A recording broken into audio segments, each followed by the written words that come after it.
You know that feeling when you finally get home after a long day of socializing and all you want is to be alone in your room with the door closed and the world on mute. Maybe you've even wondered if there's something wrong with you for needing that space, or if you're just being antisocial. But what if I told you that your need for alone time isn't just a personality quirk, it's actually rooted in the way your brain is wired, and it's a sign of something much deeper than most people realize.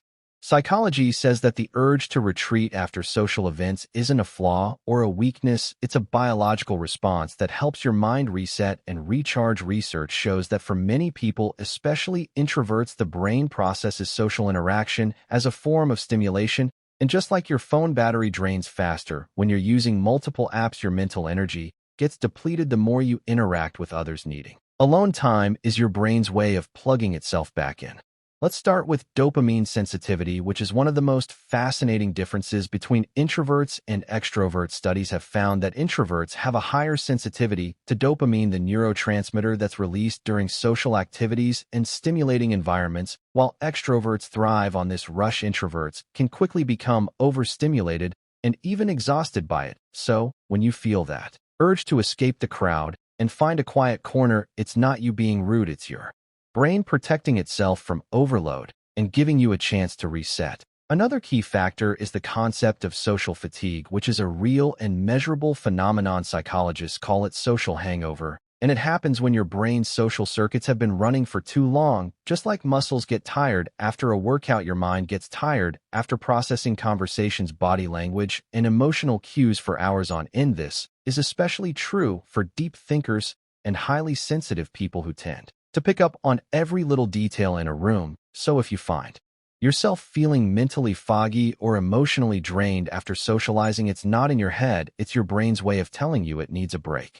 Overstimulation is another piece of the puzzle, and it's more common than you might think. Environments with loud music, bright lights, or lots of people talking at once can flood your senses and make it hard to focus or relax. Neuroscience explains that introverts have a more active default mode network, the part of the brain responsible for introspection and self-reflection. So when you're surrounded by constant noise and activity, your brain is working overtime to process both the external world and your internal thoughts. No wonder you need to retreat to a quiet space to recover.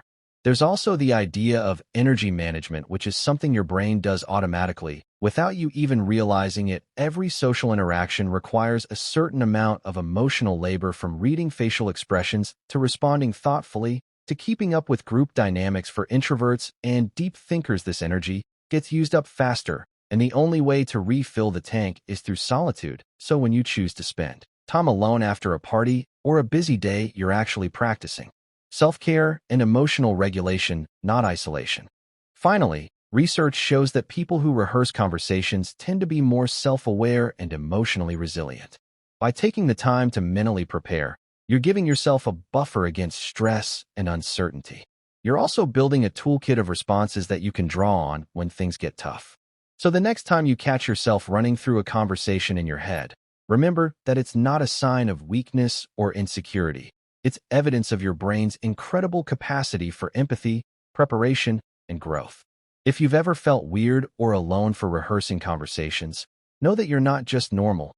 You're actually using one of your mind's most powerful tools. Share this video with someone who needs to hear it, and let us know in the comments how mental rehearsal has helped you navigate life's social moments.